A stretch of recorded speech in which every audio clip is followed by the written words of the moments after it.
They thought they had me. My husband, my sister, my own parents. They sat there in that courtroom, smirking, celebrating their betrayal as if it were a victory. But then I handed the judge an envelope, and her reaction wasn't what anyone expected. She looked at my family, looked back at the papers, and then she burst out laughing. That was the beginning of their end. Hey everyone. Thank you so much for being here with me today. You know, I can still smell the polish on the wooden benches of that courtroom. It's a smell that usually reminds people of justice, of order, of the law. But to me, sitting there on that cold, hard chair, it smelled like rot. It smelled like the decaying remains of 8 years of my life. I sat alone on the left side, my hands clenched so tight my knuckles were white. I was trying to stop them from shaking, but the tremor was coming from deep inside my bones. Across the aisle, it looked more like a wedding than a divorce hearing. My husband, Dr. Richard Banks, sat tall and proud. He was in a navy blue suit, the same one I'd ironed the receipt for, thinking it was for a medical conference. He looked every bit the successful orthopedic surgeon he'd become. But he wasn't looking at me. His hand was resting possessively on the knee of the woman next to him. A woman in a scandalous red dress that screamed for attention in a place that demanded modesty. That woman was Tiffany Miller, my younger sister. And if that wasn't enough to make my stomach churn, sitting right behind them, leaning forward with encouraging smiles, were my parents, Harold and Barbara Miller. My mother was actually patting Richard's shoulder, whispering something that made him chuckle. My father gave a thumbs up to Tiffany. They looked like a portrait of a happy, successful family. And I was the stain they were trying to scrub out of the frame. Your Honor, Richard's lawyer began, his voice booming. He was a man Richard had hired using the joint savings account I had built up, penny by penny. My client, Dr. Banks, is a man of significant standing. His contribution to society as a surgeon is immeasurable. The lawyer paced, casting a dismissive glance my way. On the other hand, the respondent, Mrs. Laura Banks, has maintained, let's call it, a stagnant lifestyle. He adjusted his glasses. She works in a warehouse. She has no higher education. She has contributed minimally to the household's actual social status. To be frank, Your Honor, the marriage has simply outgrown her. Dr. Banks needs a partner who matches his intellectual and social trajectory. Someone like Miss Tiffany Miller, who has been a pillar of support for him. A pillar of support. I felt bile rise in my throat. Tiffany hadn't worked a day in her life. She dropped out of college 3 times. Her support consisted of spending my parents' money on manicures and waiting for Richard to finish the medical school exams I paid for. Therefore, the lawyer concluded, slamming a file onto the table, we are requesting a swift dissolution with no alimony. Mrs. Banks is young and able-bodied. She can continue her manual labor. My client is willing to let her keep the 2014 Toyota Corolla. We believe this is more than generous, given her lack of contribution to his medical degree.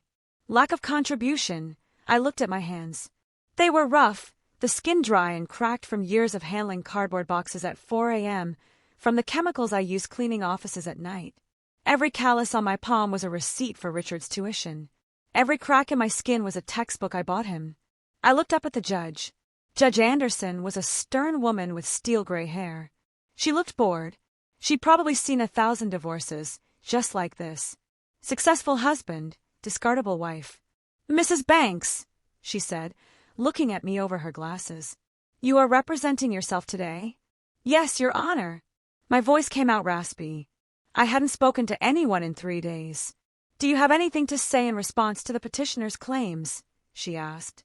If not, I am inclined to rule on the motion for summary judgment and end this today.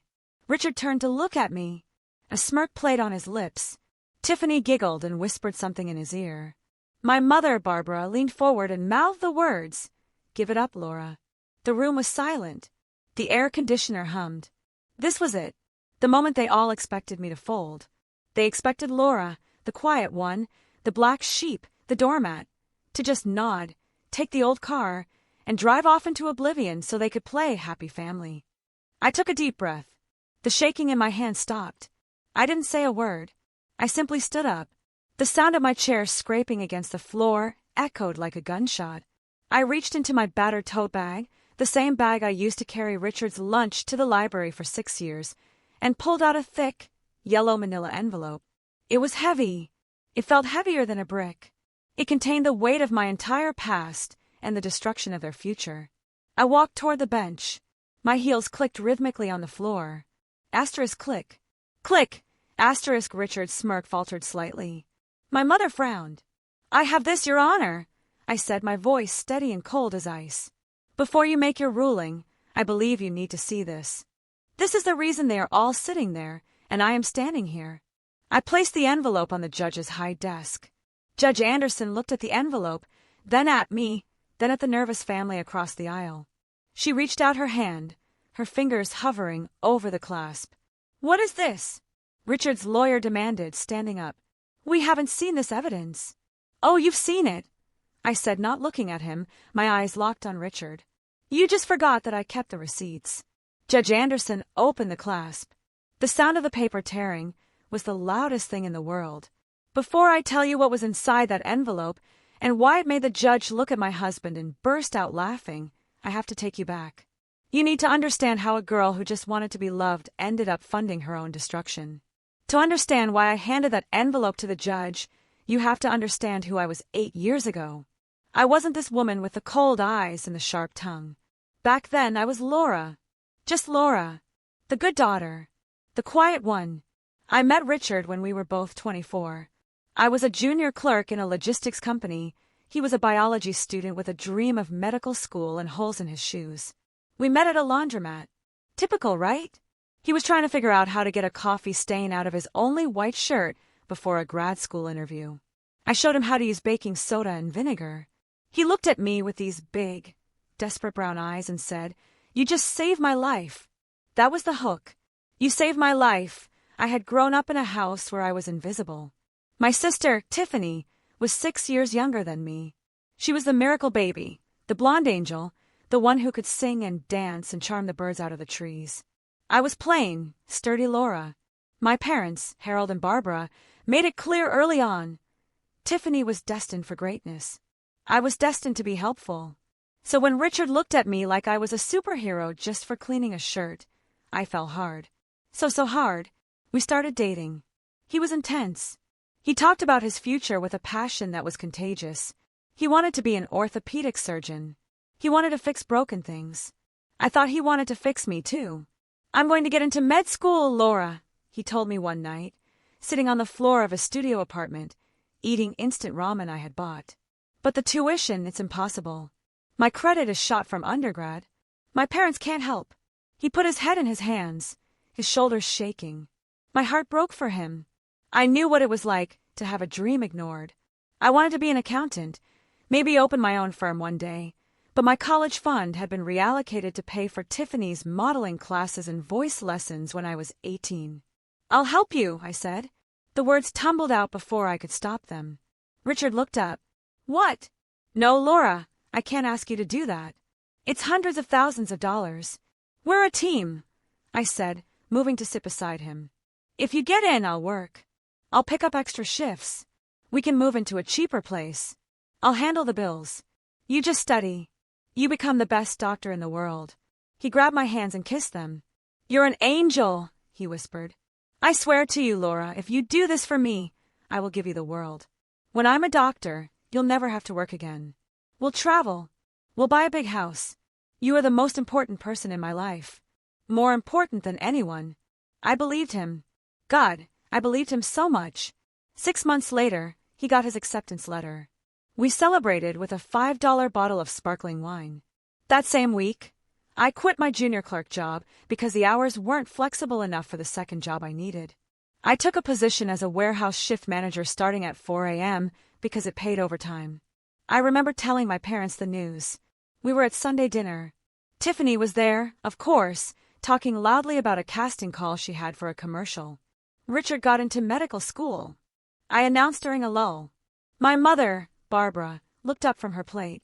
Oh, that's nice. Medical school is expensive, isn't it? How is he paying for that? I'm going to support us, I said proudly. I'm taking on extra work so he can focus. My father, Harold, chewed his steak slowly. Well, that's good of you, Laura. At least you're being useful. A doctor in the family would be a nice change of pace. Yeah, Tiffany chimed in, popping a grape into her mouth. Imagine having a brother-in-law who's a surgeon. That would be so hot. Can he fix my nose if I need it?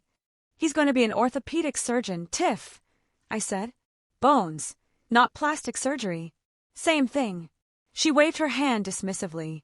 So, does this mean you're going to be poor for like 10 years?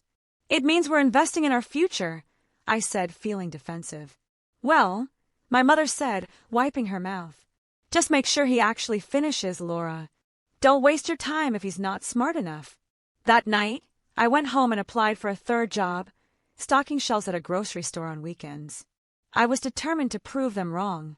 I was determined to show them that Richard and I were going to be the power couple of the family. Little did I know, I wasn't building a future. I was digging my own grave and handing the shovel to the people I loved most. The first 2 years were hard, but we were happy.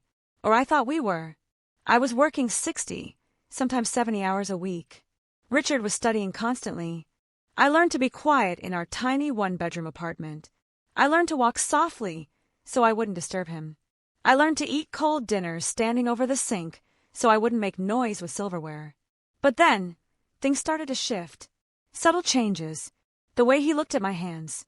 The way he talked about his classmates. And most dangerously, the way my family started looking at him. It started around his 3rd year when he got his white coat and started his clinical rotations. Suddenly, Richard wasn't just the broke student anymore. He was Dr. Banks in training. And my sister, Tiffany, she noticed. My family dynamic had always been simple. Tiffany was the sun, and the rest of us were just planets orbiting her, hoping to catch a little bit of warmth. Tiffany was 22 when Richard started his clinical rotations. She had dropped out of college again, bored with interior design, and was currently finding herself while living rent-free in my parents' guest house. She spent her days at the gym, at the salon, or shopping with my mother's credit card. I, on the other hand, looked 10 years older than my actual age. The warehouse shifts were brutal. My back ached constantly. My hands were rough and calloused from lifting heavy boxes. I had stopped buying makeup because every spare dollar went into the tuition fund jar on our kitchen counter. The shift happened at Thanksgiving during Richard's 3rd year. Usually, my parents tolerated Richard, but now that he was wearing scrubs and talking about surgeries, they rolled out the red carpet. "Richard, come sit here by me," my mother cooed, patting the seat at the head of the table, a spot usually reserved for my father. "Tell us about the hospital. Is it like Grey's Anatomy?" Richard beamed. He loved the attention. He launched into a story about a patient with a fractured femur. I was in the kitchen, finishing up the gravy and mashing the potatoes because Tiffany didn't want the steam to ruin her blowout. When I finally brought the food out, sweating and tired, nobody looked at me. They were all staring at Richard, and Richard was staring at Tiffany. She was wearing a tight cashmere sweater that looked incredibly soft. She was leaning forward, her chin resting on her hand, listening to Richard with wide, admiring eyes.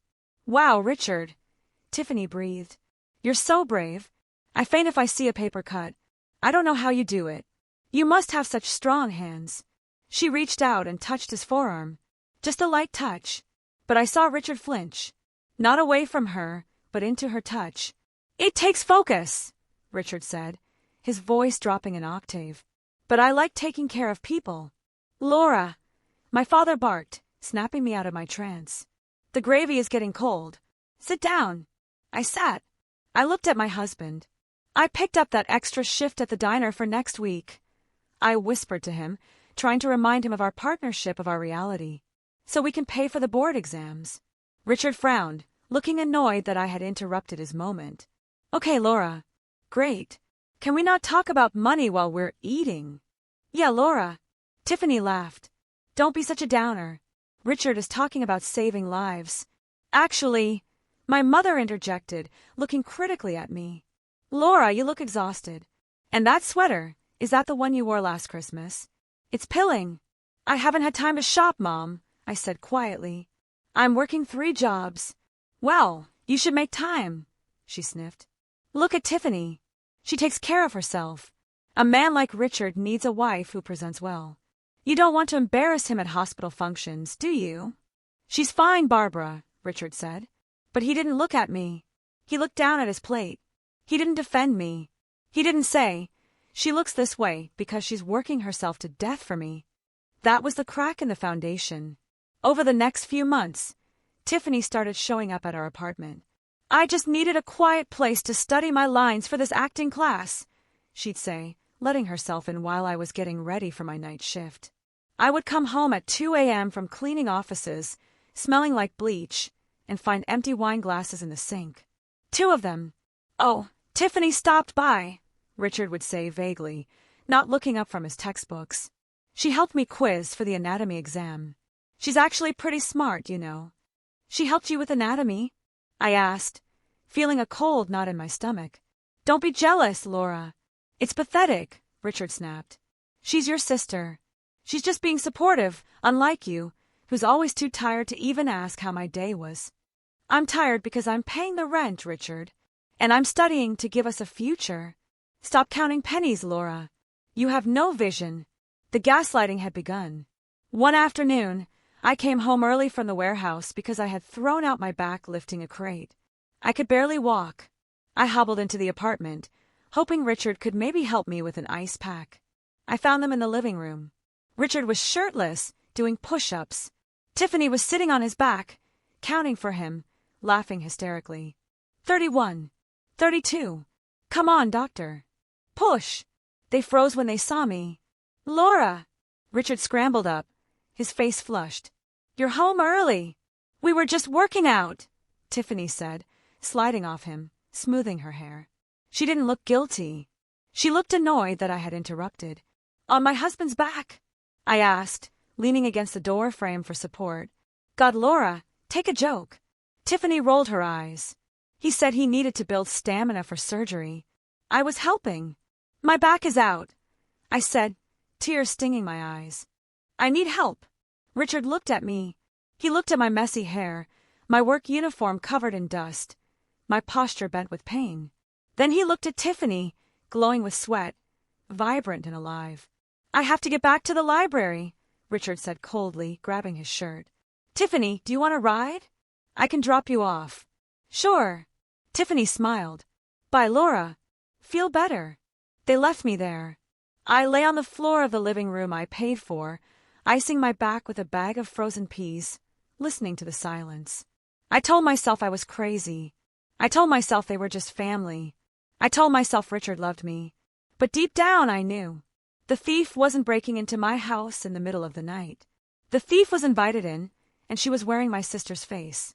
The next 3 years were a blur of exhaustion. I became a machine. I stopped feeling. I just worked. My schedule was brutal. From 4 a.m. to 12 p.m., warehouse manager, lifting, shouting, organizing. 1 p.m. to 6 p.m., cashier at the grocery store. Standing on my feet, scanning items, forcing a smile for rude customers. 8 p.m. to 11 p.m., cleaning offices, empty trash cans, scrubbing toilets, vacuuming floors. I was bringing in about $4,000 a month.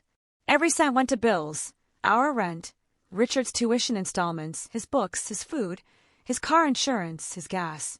I kept $50 a month for myself, just enough for cheap coffee and feminine products. My hands became my biggest insecurity. The chemicals from the cleaning job made my skin peel.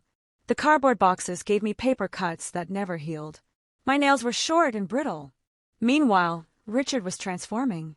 He started his residency. He was tired, yes, but it was a noble tired.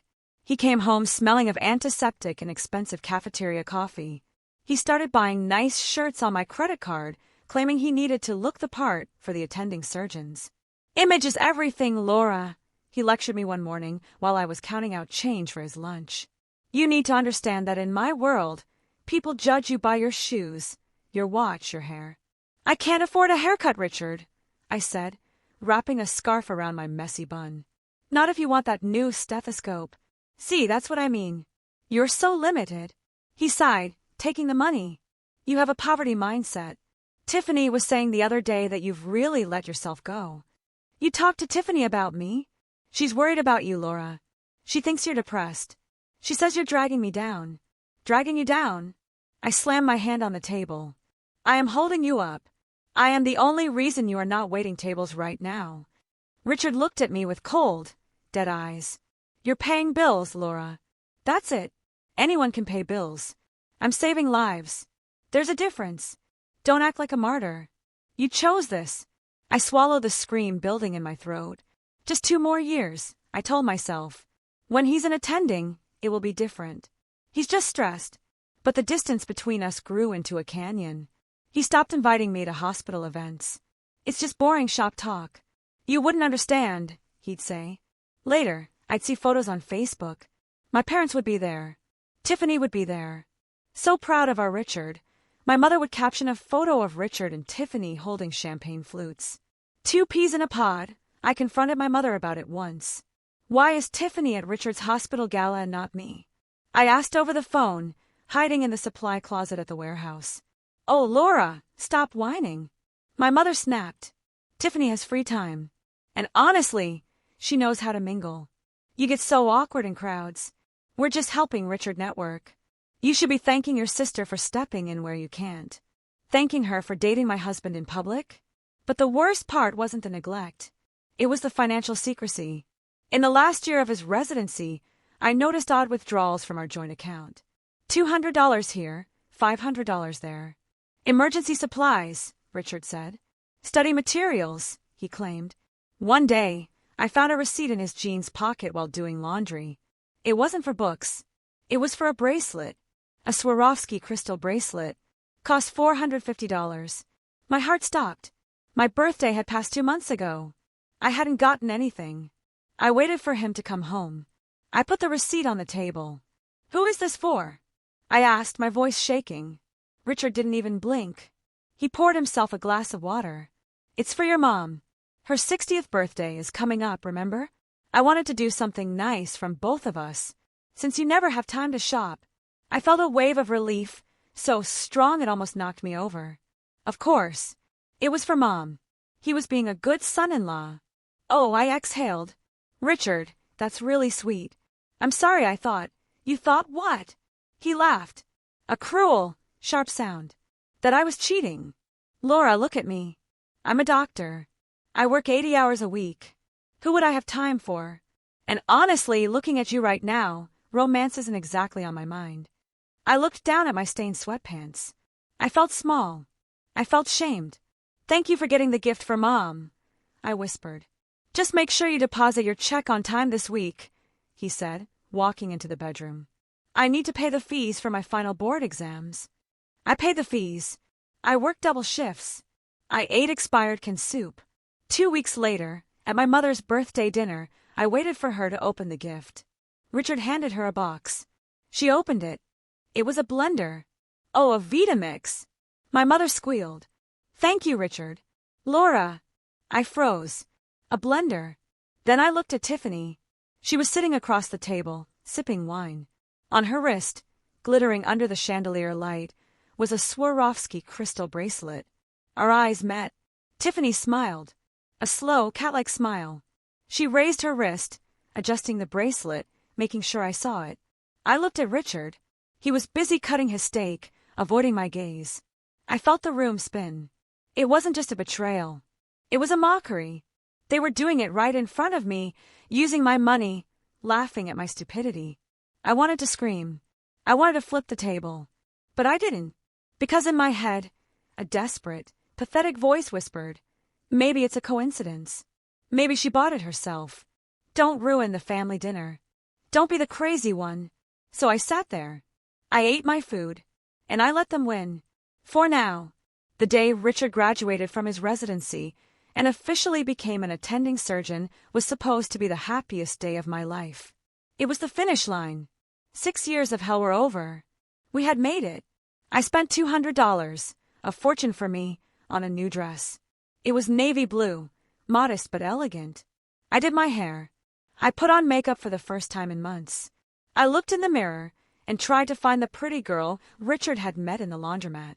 She was there, buried under layers of fatigue, but she was there. I drove to the ceremony in our old Toyota. Richard had gone early with my parents and Tiffany in my father's SUV.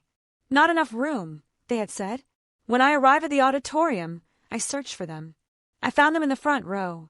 I tried to squeeze in next to my mother. Laura, there's no space here, my mother hissed, placing her purse on the empty seat next to her. This is for Tiffany's bag. She's wearing silk. She can't hold it on her lap. Go find a seat in the back.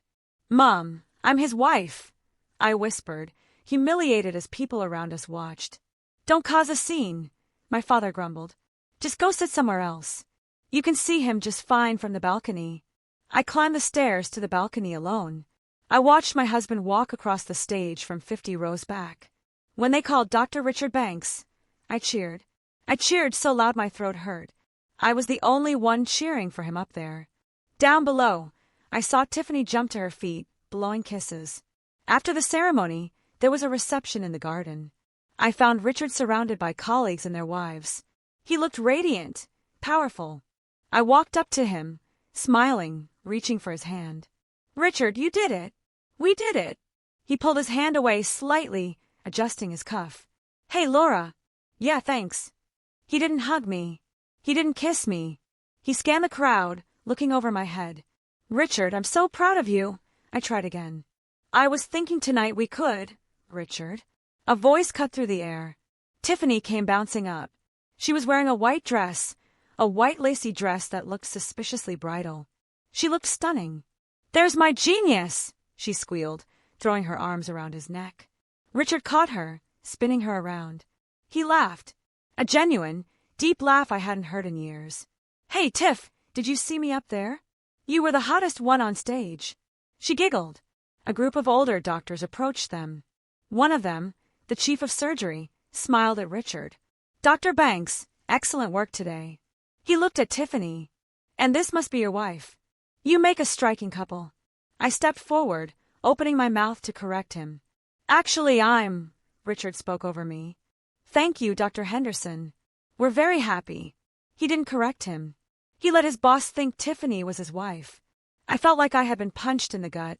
I stood there, invisible, while Richard introduced Tiffany to the most important people in his career. They laughed. They charmed. They belonged together. I felt a hand on my arm. It was my mother. Laura, she whispered sharply. Step back. You're hovering. Mom, Richard just let his boss think Tiffany is his wife. I said, my voice trembling with shock. So, my mother shrugged. Look at them, Laura. They look the part. You. Well, look at you. Your dress is wrinkled. Your hands look like a construction worker's. Let Richard have his moment. Don't be selfish. Selfish, I choked out. I paid for this. I paid for this moment. Lower your voice. My father hissed, appearing on my other side. You're embarrassing the family. If you can't behave, go wait in the car. Wait in the car. I looked at them. My parents. My husband. My sister. I'm not a dog. Then stop barking, my father said coldly. I watched Richard and Tiffany. He was whispering something in her ear. She threw her head back and laughed, touching his chest. He looked at her with such intensity, such hunger that I had to look away. She is my true soulmate, I heard Richard say to a colleague. I froze. His rock. I turned around and walked away. I walked out of the garden, past the happy families, past the balloons. I went to the old Toyota Corolla that I had paid off 3 times over while fixing its engine with duct tape. I sat in the driver's seat and gripped the steering wheel. I didn't cry. I was past crying. I felt a cold, hard clarity settling in my chest. I wasn't a wife. I wasn't a daughter. I was an investor who had been scammed. But I still needed proof. Absolute, undeniable proof, because I knew my family. If I accused them without a smoking gun, they would call me crazy. They would gaslight me until I believed I was the villain. I needed to catch them, and I knew exactly where they were going next. My parents had booked a private room at Le Jardin, the most expensive French restaurant in the city, for a family celebration. I wasn't technically uninvited, but the way my father had told me to wait in the car made it clear my presence was not desired. I drove home, changed out of my navy dress, and into black jeans and a hoodie. I pulled my hair up. I drove to the restaurant and parked across the street. It was raining. A cold, miserable rain that matched the hole in my chest. I walked to the side of the restaurant. The private room had large glass windows that looked out onto a small courtyard. The curtains were drawn, but there was a gap just wide enough for me to see my life shatter completely. I stood in the wet bushes, shivering, peering through the glass. They were all there. My parents, Richard and Tiffany. They were drinking champagne. The table was filled with seafood towers and steaks. A meal that cost more than my monthly rent. A meal paid for, I suspected, with the credit card Richard had sworn was maxed out on textbooks. Richard stood up to make a toast. I couldn't hear the words through the glass, but I saw the body language. He raised his glass to my parents. They beamed at him. He turned to Tiffany. The look on his face changed. It softened. He reached into his pocket and pulled out a small velvet box. My breath hitched. No. He wouldn't. He couldn't. We were still married. He opened the box. It was a diamond ring. Massive. Much bigger than the tiny chip I wore on my finger. A ring I had actually bought for myself at a pawn shop because Richard couldn't afford one when we got engaged. Tiffany shrieked. I saw her mouth form the words, "Oh my God." She didn't put it on her finger immediately. Instead, Richard took it and slipped it onto a chain around her neck. A promise ring. A secret engagement. Then he leaned in. Right there in front of my parents, my husband grabbed my sister's face and kissed her. It wasn't a peck.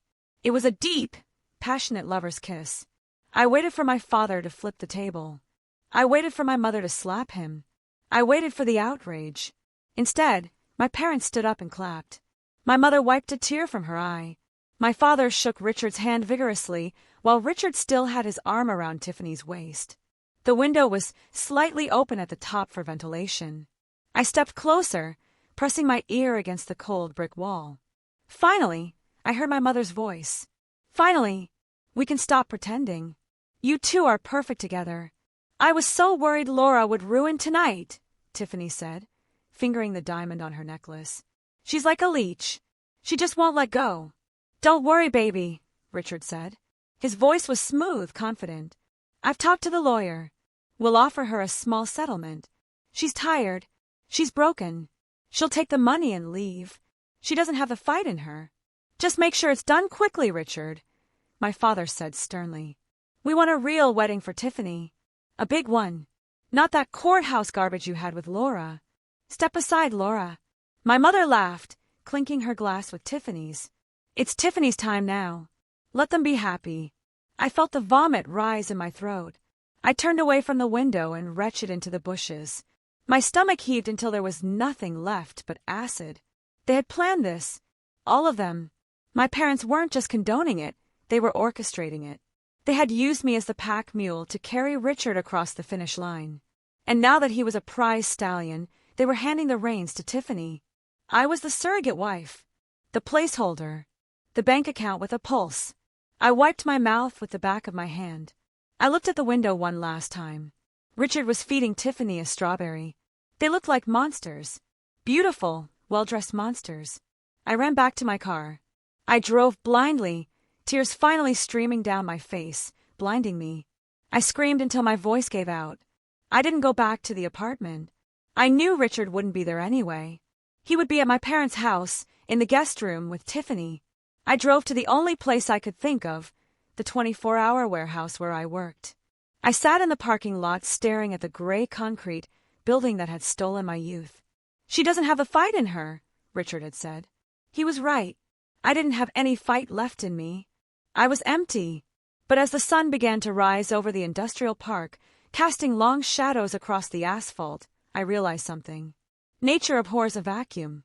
When you empty a person of love, hope, and kindness, something else rushes in to fill the void. Rage, cold, calculating, nuclear rage. I wasn't going to just take the money and leave. I was going to burn their perfect little world to the ground. But first, I had to give them one last chance to hang themselves. I waited until the next afternoon. I knew Sunday lunch was a ritual at my parents' house. I drove over there, my eyes dry and gritty from lack of sleep. I walked in without knocking. I still had a key, though I suspected not for long. They were in the living room. The scene was domestic bliss. Richard was reading the paper. Tiffany was painting her nails. My mother was arranging flowers. They all froze when I walked in. I looked like a wreck. Same clothes as yesterday. Hair wild, eyes red, Laura, my mother said, putting down a rose. Her tone was annoyed, not concerned. You look terrible. Where have you been? Richard was worried. Was he? I looked at Richard. He didn't look worried. He looked caught. Were you worried, Richard? Or were you busy celebrating with your soulmate? The room went deadly silent. Tiffany stopped painting her nails. I don't know what you're talking about, Richard said, standing up. You're acting crazy again. I saw you, I said quietly. At Le Jardin. I saw the ring. I saw the kiss. I saw you clapping, Mom. Dad. I looked at my parents. You cheered for him cheating on your own daughter. My father sighed and put down his coffee mug. He didn't look ashamed. He looked like he was dealing with a difficult toddler. Sit down, Laura, he commanded. No, look. My mother stepped forward, her face hard. Since you know, we can stop the charade. Yes, Richard and Tiffany are in love. They have been for a long time. We support it because, well, look at them, Laura. They make sense. You and Richard, it was always a mismatch. A mismatch, I laughed. A broken sound. I pay for his degree. I pay for his food. I pay for the shirt on his back. And we appreciate that, Richard said, stepping next to Tiffany, his hand resting on her shoulder. I'm grateful, Laura. I really am. But gratitude isn't love. I've evolved. I'm a surgeon now. I need a partner who understands that lifestyle. Tiffany, she fits in. You refuse to change. I refuse to change. I stared at him. I worked 3 jobs, so you wouldn't have to work one. I destroyed my body for you. That was your choice. Tiffany chimed in, blowing on her nails. Nobody forced you to be a workhorse, Laura. You like being a victim. It's your thing. Richard needs someone fun, someone alive. You're just... She gestured vaguely. You're my sister, I whispered. How could you do this? Tiffany shrugged. We can't help who we love. Besides, you always knew you were the practice wife. Everyone knew. The cruelty took my breath away. Practice wife! Here's the deal, Richard said, his voice businesslike. I want a divorce. I've already drawn up the papers. Since the apartment is in my name. We paid for that apartment together. I screamed. The lease is in my name, Richard corrected. And since you contributed cash, there's no paper trail. Legally, it's mine. But I'm not a monster. I'll give you $10,000. You keep the Corolla. You sign the papers and you walk away. You can start over somewhere cheaper. Take the deal, Laura. Take the deal, Laura, my father said. Don't be difficult. If you fight this, Richard has expensive lawyers. You have nothing. You'll lose everything. Just take the money and go. And the dog? I asked. Buster, our golden retriever. The only thing that had kept me sane. Tiffany loves Buster, Richard said. We're keeping him. He likes the yard here better anyway. They were taking my husband, my dignity, my home, my money, and my dog. I looked at them. My family. The people who were supposed to protect me. They were a pack of wolves, and I was the injured deer. You're disgusting, I said. All of you. Get out. My mother pointed to the door. If you're going to be abusive, leave. We're trying to have a nice Sunday. I'll leave, I said. But you're going to regret this. I promise you. Oh, Laura. Tiffany laughed. What are you going to do? You're a warehouse worker. Go move boxes. Leave the thinking to the smart people.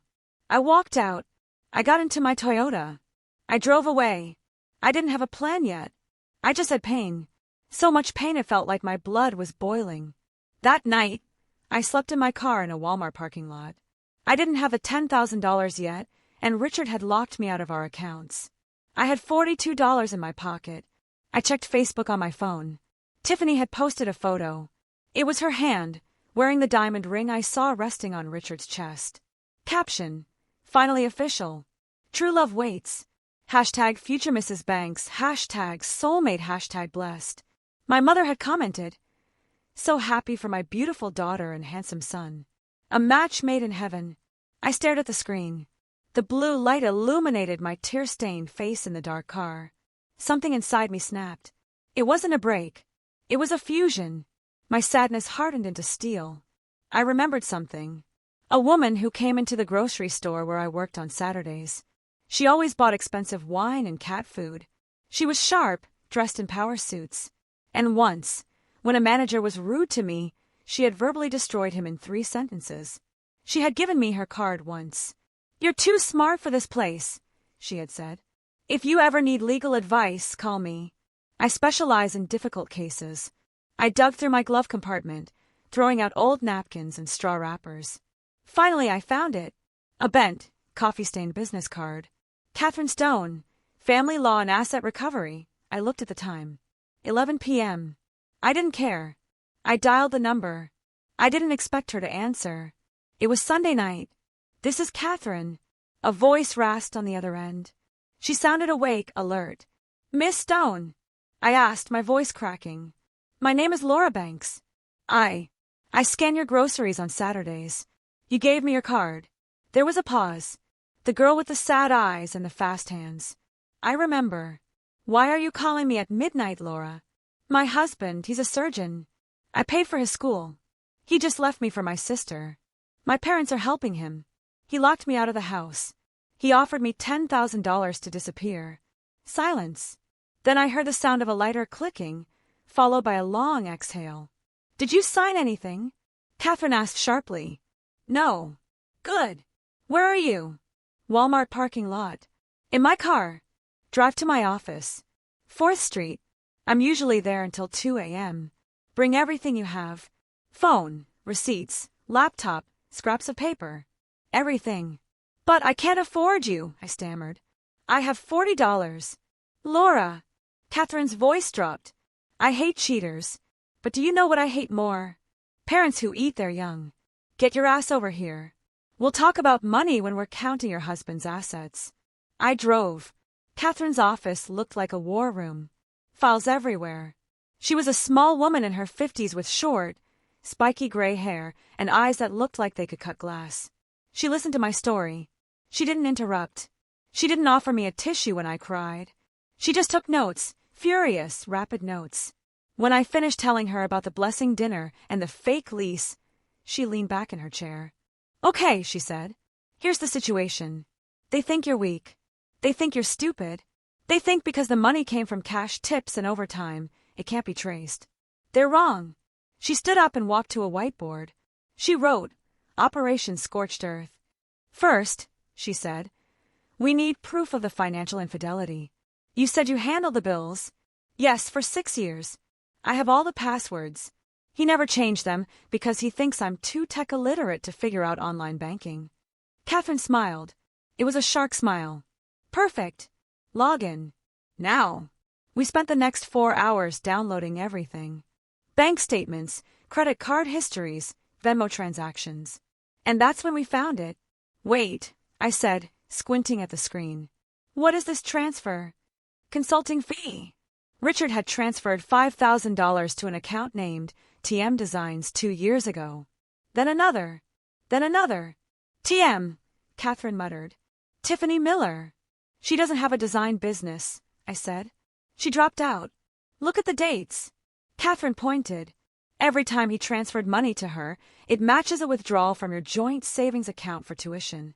My blood ran cold. He wasn't paying tuition. "He took out student loans for the tuition, Laura," Catherine said, her eyes widening as she cross-referenced the loan documents we found in his email. "See, he took the full loan amount, but he told you he didn't get the loan, so you had to pay cash." I felt dizzy. "So where did my money go?" "He was pocketing your money," Catherine said, typing furiously. "He was taking your cash, pretending to pay the school, but actually funneling it into a secret account. And look who is the co-signer on that secret account." She turned the screen toward me. "Account holder, Richard Banks.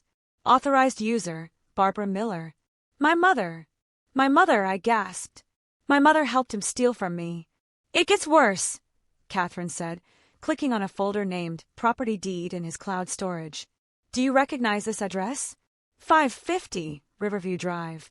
That's the luxury condo my parents bought as an investment property last year. They said they were renting it out. Read the deed, Laura."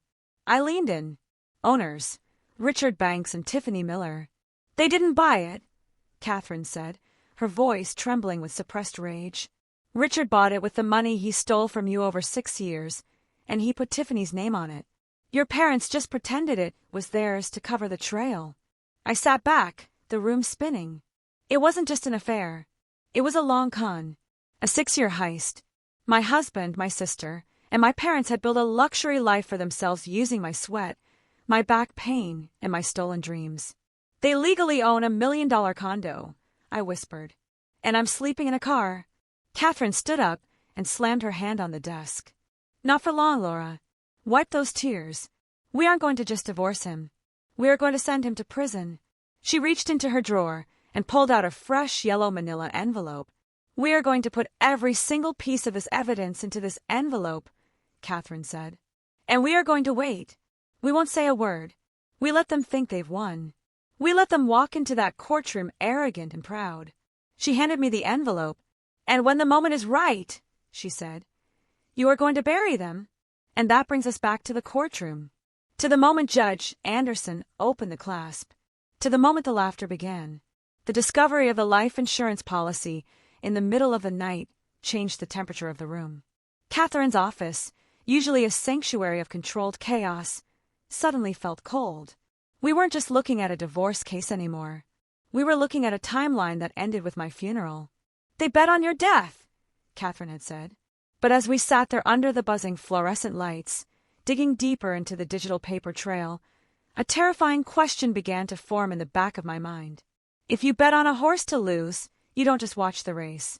You hamstring the horse. Catherine, I said, my voice barely audible over the hum of the computer server. Go back to the credit card statements. The ones from last year. Which ones? The jewelry store. The flights. No, the pharmacy. The compounding pharmacy on 4th Street. Catherine clicked through the files. Here. November. December. Recurring charges of $85. Why? I felt a phantom wave of nausea roll over me, a sensation I had grown intimately familiar with over the last 2 years. Richard started bringing me vitamins last year. He said I looked pale.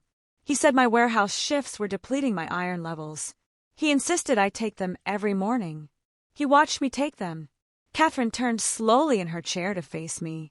Her eyes were sharp, dangerous. And how did those vitamins make you feel, Laura? Tired, I whispered. So tired. I thought it was the work, but it was a heavy tiredness. Brain fog. Some days I couldn't remember if I locked the door. I felt clumsy. I tripped on the stairs twice. Richard told me I was developing early-onset vertigo. He diagnosed me. He's an orthopedic surgeon, not a neurologist, Catherine snapped. She grabbed her phone and dialed a number. It's 4 a.m., but I don't care. I need a favor. She spent the next 10 minutes speaking in rapid-fire legal jargon. When she hung up, she looked at me with an intensity that frightened me. We need a hair follicle test. Now. The lab opens at 6 a.m. My contact is going to rush it. You think he was drugging me? The words tasted like ash in my mouth. I think a man who takes out $1 million insurance policy on his wife, forges a deed to make himself the beneficiary of her assets, and then insists on administering daily specialized medication is not doing it out of love. I think he was keeping you weak. I think he was prepping you for an accident that would cash out that policy. We spent the hours before dawn not sleeping, but strategizing. Catherine was a machine. She pulled my parents' financial records next. We needed to understand why. Why would a mother and father sell out their own daughter? The answer was pathetic and simple. Gambling. Look at this. Catherine pointed to Harold Miller's bank history. Your father didn't just have a bad investment. He has a gambling addiction. Online poker, sports betting. He lost the house 3 years ago, Laura. They mortgaged it to the hilt. But they still live there. I said, they're months away from foreclosure. They needed a bailout. Richard promised them a bailout. He paid off their immediate debts with your tuition money, and in exchange, they gave him you. They gave him your credit score, your labor, and your blind trust. My mother knew. The realization hit me harder than the drug accusation. My mother knew I was being bled dry, and she held the bucket. All those times she told me I looked tired and haggard. She wasn't concerned. She was monitoring the effects of the poison. At 6 a.m., we went to the lab. The technician cut a lock of hair from the back of my head. We'll know in 24 hours, Catherine said as we walked out into the gray morning light. If this comes back positive for sedatives or heavy metals, Richard Banks is never seeing the light of day again. But the universe wasn't done throwing punches. As I walked to my car in the parking lot, my phone buzzed. It was a notification from my employer, the warehouse. Urgent disciplinary hearing required regarding missing inventory. I froze. Catherine looked at the text over my shoulder. Missing inventory? I managed the high-value cage. Electronics, laptops. Nothing had ever gone missing on my watch. Until today, Catherine said grimly. They know you're up to something, Laura. Or they're just trying to destroy your credibility before the divorce hearing. If you're fired for theft, you look like a criminal. It ruins your character. Richard knows my boss, I realized. They play golf together. Of course they do. Catherine checked her watch. You go to that meeting. You deny everything. Do not sign anything. I'm going to make a phone call to the district attorney. We need to accelerate the timeline. We can't wait 2 weeks for the hearing. We need to file for an emergency injunction. I have to go back to work? I asked, panic rising in my throat. You have to act normal. Catherine gripped my shoulders. Laura, listen to me. You are walking into the lion's den, but you are the one with the hidden knife. Let them fire you. Let them smear you. It just adds to the damages lawsuit. Every horrible thing they do to you now is just another zero on the check they will write you later. I drove to the warehouse. My hands were shaking on the wheel. Not from weakness, but from a rage, so pure it felt like rocket fuel. They had taken my past. They had tried to take my future. Now they were trying to take my dignity. I walked into the warehouse manager's office. My boss, a man named Steve, who I had covered shifts for a dozen times, wouldn't meet my eyes. Laura, he said, shuffling papers. We did an audit this morning. 3 MacBooks are missing from your cage. The log shows your key card was used at 3 a.m. I was with my lawyer at 3 a.m., I said calmly. Steve flinched. Lawyer? Look, we don't want to get the police involved. If you just sign this resignation letter admitting to the error, we'll let it go. We won't press charges. He slid a paper across the desk. It was typed up, ready to go. An admission of guilt. Richard wrote this, didn't he? I asked. Steve turned red. This isn't about your husband. This is about theft. I'm not signing it. Then you're fired for cause, and we will be filing a police report. Do it. I stood up. File the report. Check the cameras, Steve. Oh, wait. The cameras in the cage have been malfunctioning lately, haven't they? Convenient. I ripped the badge off my shirt and threw it on his desk. I quit. And Steve, when the subpoena comes for your golf logs with Richard, don't lie. Perjury is a felony. I walked out. I had no job. I had no home. I was living in a car. But as I walked into the sunlight, I checked my phone. Catherine had sent a text. Lab results preliminary. Positive for benzodiazepines. High levels. You were being drugged, Laura. Come back to the office. It's time to drop the hammer. The positive drug test was the turning point. It shifted the narrative from a sad story about a woman scorned to a thriller about an attempted murder. Catherine wanted to go to the police immediately, but we hit a snag. The police would arrest Richard, yes, she explained, pacing her office like a caged tiger. But the assets, the money, the condo, the hidden accounts, would be frozen in evidence for years. We need him to sign a divorce settlement, admitting the assets are marital, before the handcuffs go on. If he goes to jail now, the government seizes the assets as proceeds of crime. You might get nothing. We need to get the title transferred to you first. How? I asked. He thinks he's winning. He won't sign anything. We bait him. Catherine smiled. A cold, predatory smile. We requested a mediation session tomorrow. We tell him you're broken. You're fired. You're homeless. You're ready to take the $10,000 and disappear. We get him in a room. We get him arrogant. And we get him to sign an admission of the assets just to get rid of you. And then, once the ink is dry and the property is legally yours, we hand the envelope to the judge at the final hearing and send him to prison. The mediation was set for a sterile conference room in a high-rise downtown. Richard hired the most expensive firm in the city, of course. I wore my oldest clothes. I didn't wear makeup. I let the dark circles under my eyes show.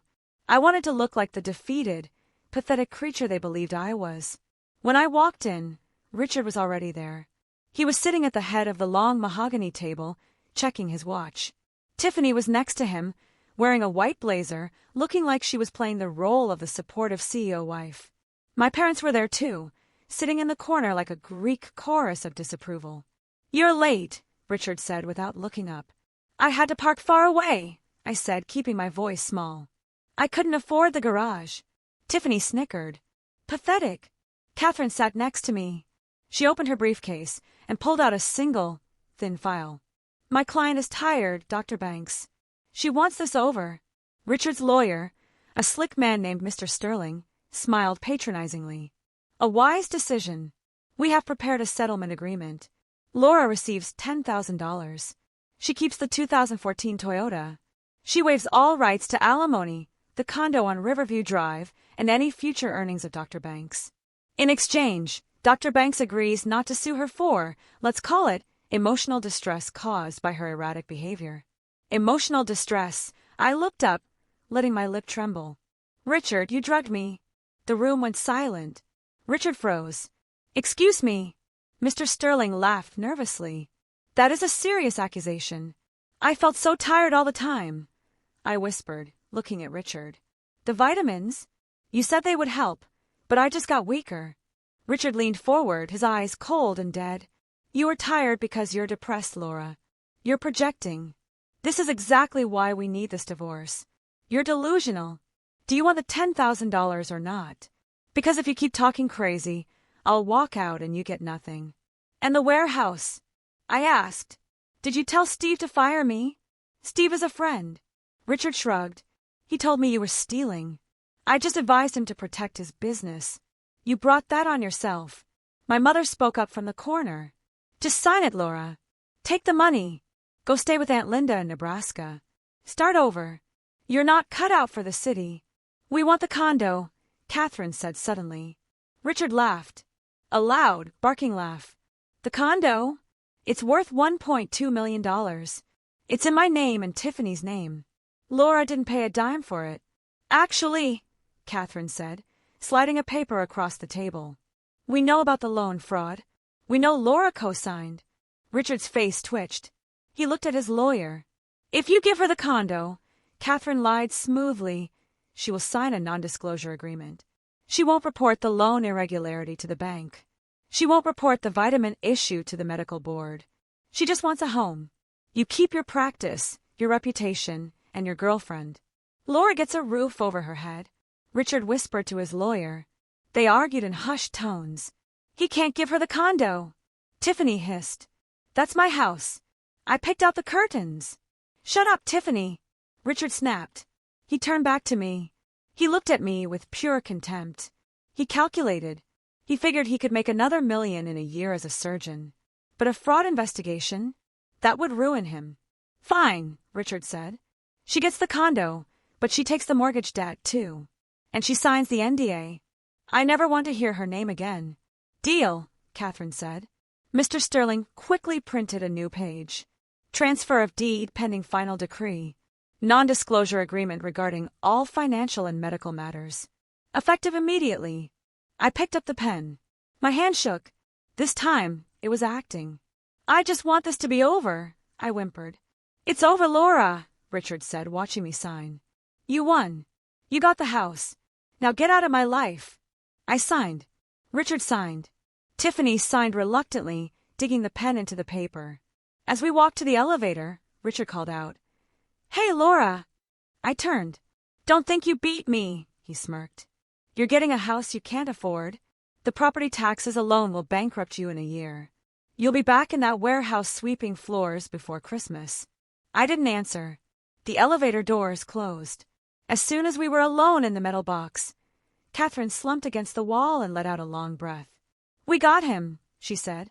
"He signed the transfer," I said, holding the copy. "The condo is marital property now. Legally. And the NDA?" I asked. "I signed it. I can't report him." Catherine grinned. "An NDA that covers illegal acts is void ab initio. You can't contractually agree to hide a felony. He just signed a confession that he owns the condo to keep you quiet about fraud. He handed us the evidence of his own coercion. So, the police, The police are going to love this, Catherine said. But we wait for the final hearing. We let the judge invalidate the NDA on public record. We let him think he's safe for 48 more hours. I went back to my car that night, but I didn't sleep. I sat with the folder. I had the deed. I had the toxic report. I had the life insurance policy. I thought about Richard's smirk. You're getting a house you can't afford. He didn't realize that the price of that house wasn't money. The price was his freedom, and he had just paid in full. The day before the final hearing, my family decided to twist the knife one last time. I received a text from my father.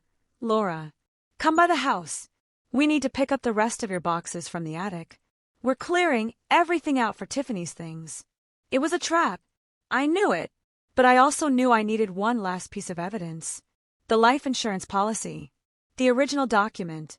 Catherine said my father kept the physical copy in his safe. If I could get that, the case went from circumstantial to ironclad. I drove to my childhood home. The house looked the same. Perfectly manicured lawn, the white picket fence. The facade of the American dream, rotting from the inside. I walked in. My mother was in the kitchen packing boxes. My boxes. My old yearbooks. My clothes from high school. My trophies, the few I had. There she is, my mother said without turning around. The homeowner. I hope you're happy, Laura. You blackmailed your sister out of her house. It wasn't her house, Mom. It was bought with my money. Money, money, money. My father walked in, shaking his head. That's all you care about. You've become so bitter. Where is Richard? I asked. He's at the hospital, working like a responsible adult, my father said. Listen, Laura, we're disappointed in you, but we're family. We want to offer you an olive branch. He gestured to the dining table. There was a pie. Apple pie. My favorite. Sit down, my mother said, her voice softening. Let's have some pie for old time's sake. Before you go live in your big, lonely tower. I looked at the pie. I looked at my mother. Did Richard give you the recipe for this pie? I asked. My mother froze. What about the vitamins? I said. The ones that made me sleepy. Did you put them in the pie, too? My father's face went red. How dare you? We are trying to be nice. I'm not hungry, I said. I just want my boxes. They're in the study. My father grunted. Go get them yourself. I walked into the study. This was it. The safe was behind the painting of the ship, just like in a bad movie. My father was predictable. I knew the combination. It was Tiffany's birthday, June 14th, 95. I waited until I heard them arguing in the kitchen. She's suspicious, Harold. She knows something. She doesn't know anything. She signed the NDA. She's just being a brat. I turned the dial. Asterisk click. Click. Click asterisk. The safe opened. Inside, there were stacks of cash, passports, and a blue folder. I opened the folder. Asterisk credential life insurance. Insured, Laura Banks. Beneficiary, the Miller Family Trust. Asterisk, there it was. I pulled out my phone and took photos of every page. I couldn't take the physical file. They would know. I put it back. I closed the safe. My heart was hammering against my ribs like a trapped bird. I had the last nail. As I walked back into the kitchen, Tiffany walked in through the back door. She was holding a wedding magazine. Oh. She stopped when she saw me. You're here? Gross. Hi, Tiffany, I said. I felt strangely calm. I had the photos. I had the power. I hope you enjoy the condo, Tiffany sneered. It has bad energy anyway. Richard and I are going to build a new house, a bigger one, on the lake with the money he makes this year. I'm sure you will, I said. You should start packing for that trip. What trip? The long one, I said. My mother slammed a box onto the counter. Just take your trash and leave, Laura. And don't come back until you've apologized to your sister. I'm sorry, Tiffany, I said, looking her dead in the eye. Tiffany looked surprised. You are. I'm sorry that you never learned how to do anything but take, I said. Because where you're going, there's nothing to take. What is that supposed to mean? Tiffany demanded. It means, I said, picking up my box of yearbooks, that the Bank of Laura is closed. Permanently. I walked out the door. As I reached my car, Richard pulled into the driveway. He blocked me in. He got out of his BMW, looking furious. I heard you were here, he said. walking up to my window. "What are you doing?" "Snooping. Getting my things. Like we agreed." He leaned in, his face inches from mine. I could smell his expensive cologne. It used to make me weak in the knees. Now it just smelled like deception. "Listen to me," he hissed. "You got the condo. You got your little victory. But if you ever try to speak to anyone about the loans or the pills or anything, I will destroy you. I know people. I can have you committed. I can make you disappear." "Is that a threat, Richard?" "It's a prognosis." He smiled cruelly. "I'm a doctor. I know how fragile the human body is, especially yours. Drive safe, Laura." He patted the roof of my car and walked away. I watched him go into the house. I watched him hug Tiffany.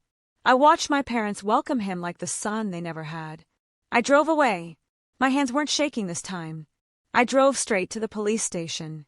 I met Catherine there. We didn't file the report yet. Catherine had a friend in the district attorney's office, a prosecutor named Marcus, who hated white-collar fraud. We showed him the photos of the insurance policy. We showed him the toxicology report. We showed him the forged deed. Marcus looked at the file. He looked at me. "This is substantial," he said. "We can get a warrant. But if you want to see them squirm, if you want to see them destroy each other on public record, do the hearing tomorrow. Let them lie under oath. Let them commit perjury in front of a judge. Then we arrest them. Will you be there?" I asked. "I'll be in the back row," Marcus promised. "With 2 detectives. I slept in a hotel that night. Catherine insisted.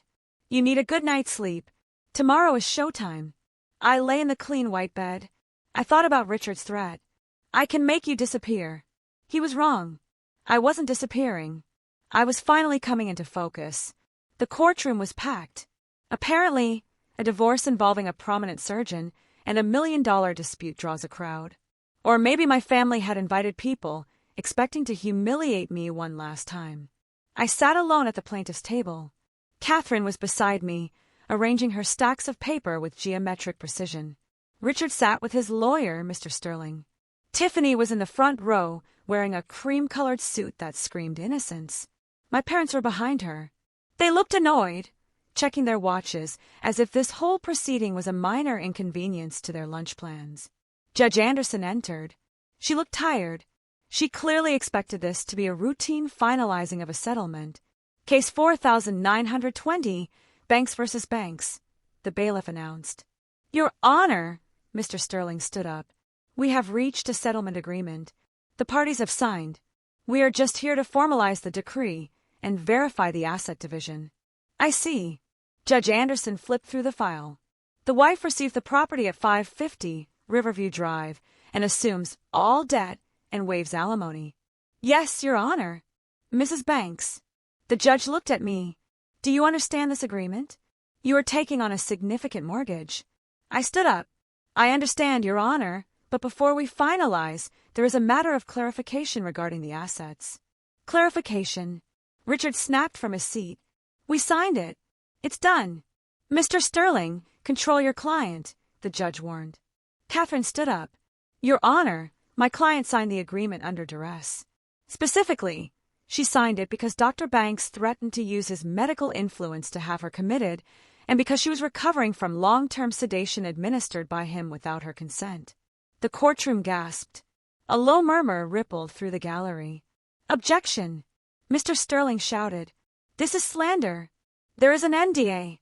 "Ah, yes, the NDA." Catherine smiled. "Your Honor, we would like to submit the NDA into evidence. Specifically, the clause where Dr. Banks agrees to transfer the property in exchange for Mrs. Banks' silence regarding financial irregularities and medical treatments." Catherine handed the document to the bailiff. Judge Anderson read it. Her eyes narrowed. "Mr. Sterling, did you draft this?" "My client insisted on certain protections," Sterling stammered, sweating. "This reads like a hush-money contract," the judge said. "Dr. Banks, stand up." Richard stood, adjusting his tie. He looked confident, still believing his charm would work. "Dr. Banks, did you purchase the property at Riverview Drive with marital funds?" "No, Your Honor," Richard lied smoothly. "It was an investment by my in-laws. They gifted a portion to me and Tiffany. Laura had nothing to do with it, and the loan documents bearing her signature, she co-signed to help her parents. She knew exactly what she was doing. So, you deny forging her signature or swapping the pages? Absolutely, Richard said, looking insulted. I am a surgeon. I save lives. I don't forge papers. And the vitamins? The judge asked. Did you administer sedatives to your wife? Never. I gave her iron supplements. She is hysterical, Your Honor. This is why I wanted the NDA, to stop her from spreading these crazy conspiracy theories. I looked at the back of the room. Marcus, the prosecutor, was taking notes. The detectives were moving closer to the doors. So to be clear, the judge said, leaning forward, you swear under penalty of perjury that you did not defraud your wife. You did not poison her, and you did not conspire with her parents to steal her assets. I swear, Richard said, placing his hand on the Bible that sat on the clerk's desk. And you, Miss Miller? The judge looked at Tiffany. Do you swear the same? Tiffany stood up, looking nervous. I swear Laura is just jealous because Richard loves me. And Mr. and Mrs. Miller? My parents stood up. We just wanted to help our children, my father said. Laura is the problem here. Catherine touched my arm. Now, I picked up the heavy yellow envelope. Your Honor, I said, walking to the bench. Since everyone has sworn under oath, I would like to introduce Exhibit A through Z. This is the timeline of the truth. I handed over the envelope. Judge Anderson opened it. She saw the toxicology report first. Asterisk benzodiazepines asterisk, she read aloud. 50 times the therapeutic dose. Richard's face went white. She turned the page. A report from the Notary Public Commission confirming the stamp on the deed was stolen and the date is falsified. My father grabbed his chest. This time he wasn't faking. She turned the page. A copy of a life insurance policy on Laura Banks dated 5 years ago. Beneficiary: the Miller Family Trust, with a text message from Harold Miller to Richard Banks dated last week. When does the policy mature? We need the cash. The silence in the room was absolute. It was the silence of a bomb about to go off. Judge Anderson looked up. She wasn't laughing this time. She was trembling with fury. Dr. Banks, she said, her voice a low growl. You just lied to my face. You lied to the court, and you seemingly attempted to murder your wife by slow poisoning while betting on her death. No, Richard shouted. That's fake. She forged it. This toxicology report is from the state lab. The judge slammed the paper down. Bailiff, lock the doors. Chaos erupted. Tiffany tried to run for the aisle. My mother started screaming. There is a prosecutor in the room, Catherine announced, pointing to Marcus.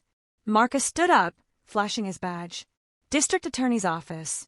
Dr. Banks, Harold Miller, Barbara Miller, Tiffany Miller. You are all under arrest. For what? Tiffany shrieked as a detective grabbed her arm. Fraud, forgery, perjury, conspiracy to commit murder, and grand larceny. Marcus listed them off like a grocery list. Richard tried to fight. He shoved Mr. Sterling into the detective. Get off me.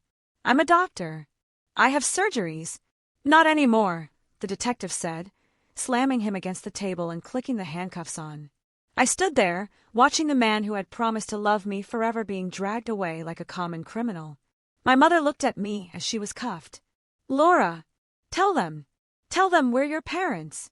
I don't have parents, I said, my voice cutting through the noise. I have defendants. The hearing didn't end with the arrests.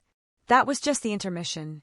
Because the fraud was so extensive, the divorce case was paused while the criminal case took precedence. But Judge Anderson issued an emergency order granting me full control of all disputed assets pending the trial. I moved into the Riverview condo the next day. Not to live there, but to secure it. Walking into that place was surreal. It smelled like Tiffany's perfume. Her clothes were still in the closet. Richard's medical journals were on the coffee table. It was a museum of their stolen life. I hired a cleaning crew to box everything up. I sent Tiffany's clothes to Goodwill. I sent Richard's books to the prison library. A petty move, maybe, but it felt good. The criminal trial took 6 months. Catherine and I were the star witnesses. We laid out the 6-year scam day by day. The jury was horrified by the medical poisoning. The toxicology expert testified that if I had continued taking Richard's vitamins for another 6 months, my liver would have failed. It would have looked like natural causes. He wasn't just stealing her money. the prosecutor told the jury in his closing statement. He was erasing her existence. The verdict came back in 4 hours. Guilty on all counts. The sentencing hearing was the final act. I was allowed to give a victim impact statement. I walked to the podium. Richard was in an orange jumpsuit. He looked gaunt. He had lost his hair. Stress, probably. Tiffany was weeping silently. My parents looked old and frail. For 6 years, I began looking at Richard. I thought I wasn't enough. I thought I was too simple, too poor, too plain. I thought if I just worked harder, if I just gave more, you would finally love me. I paused. But you couldn't love me because you can't love something you plan to consume. You didn't marry a wife, Richard. You acquired an asset. You used me up like a battery. And when I was empty, you planned to throw me away. I turned to my parents. And you? You were supposed to be my safety net. Instead, you were the trap. You sold me for a condo. You sold me for a lifestyle. I hope, I concluded, that when you were sitting in your cells, you remember the taste of the apple pie you tried to feed me. I hope you remember that I was the one who would have taken care of you when you were old. I was the one who would have visited. Now you have each other, and you have nothing else. The judge was merciless. Richard Banks, sentenced to 25 years for attempted murder via poisoning, bank fraud, and conspiracy. Harold and Barbara Miller, sentenced to 10 years each for insurance fraud and conspiracy. Tiffany Miller, sentenced to 5 years for grand larceny and fraud. She turned on the others to get a lighter sentence, admitting she knew about the money laundering. As the gavel came down, Richard lunged at the glass partitions separating us. "You ruined my life," he screamed, spit flying. "I was a surgeon. I was a god." "You are a parasite," I said softly. The guards dragged him away. That was the last time I saw his face. After the trial, the assets were liquidated. The condo was sold. The hidden accounts were seized and returned to me as restitution. The life insurance policy was voided. I walked out of the courthouse, a wealthy woman. Millions in assets recovered, but I felt heavy. I drove to the cemetery, not to visit a grave, but to bury someone metaphorically. I stood under a large oak tree and buried my wedding ring. I buried the tuition funds, jar I had kept as a souvenir. "Goodbye, Laura the doormat," I whispered. "Hello, Laura the survivor. It has been 3 years since the heavy steel doors slammed shut on my family. People ask me if I miss them. They ask, how can you live without your parents, your sister? I tell them the truth. I was living without them long before they went to prison. I was living with ghosts who ate my food and spent my money. Now, I just don't have to pay for their haunting. I didn't stay in the city. Too many memories. Too many shadows on the street corners where I used to work. I moved north. I bought that cottage by the ocean I told you about. I named it the Sanctuary. The money allowed me to heal. Real healing. I spent a year in therapy untangling the knots of guilt and worthlessness my parents had tied in my soul. I learned that no is a complete sentence. I learned that my value isn't calculated by how much pain I can endure. I opened my bakery, the Golden Hour. It's named after that time of day right before sunset when everything looks magical. That's how I feel about my life now. I'm in my golden hour. I have employees, 3 young women who are working their way through college. I pay them double the minimum wage. I pay for their textbooks. I make sure they never have to choose between eating and studying. One of them, a girl named Maya, reminds me of myself. She's studying nursing. She works hard. She has a boyfriend who waits for her in the parking lot. Last week, I saw him yelling at her because she was 5 minutes late. I saw her shrink back, trying to make herself small. I walked out there. "Maya," I said, "take the rest of the day off." And you, I looked at the boy. "Get off my property. If you ever raise your voice at her again, I will introduce you to my friend Catherine. She eats boys like you for breakfast." He drove off. Maya cried. We sat on the curb and ate cinnamon rolls. "He says he's stressed," Maya sobbed. "He says I don't support him enough." "Listen to me," I told her, holding her hands that weren't rough yet, and I would make sure they never got that way. "Support is mutual. Love isn't a debt you pay. If he makes you feel like you owe him your happiness, he is stealing from you. Run." She broke up with him the next day. That victory felt better than the $1 million check. I still hear from Catherine. She's my best friend now. She comes up on weekends to drink wine on my porch and watch the ocean. She tells me about her cases. We laugh about Richard. Did you hear? She told me last week. Richard is running the prison infirmary. Well, mopping it. He tried to tell the prison doctor how to set a bone and got sent to solitary for insubordination. We laughed until our sides hurt. It wasn't a bitter laugh. It was a light, airy sound. And David, the carpenter? He's still here. He built a deck for the bakery. He didn't charge me. When I tried to pay him, he kissed me and said, "Cook me dinner and we're even." He knows my story. He knows why I check the seals on my vitamin bottles. He knows why I keep my bank account separate. He doesn't mind. He says, "Scars just mean the skin is tougher there." Last month, I received a letter from the parole board. My mother is up for early release due to health issues. They wanted my statement. I sat at my kitchen table looking at the ocean. I thought about the pie. I thought about the "have fun, kids" text. I wrote 2 sentences. Barbara Miller is a danger to the financial and physical safety of those she claims to love. I recommend she serve her full sentence.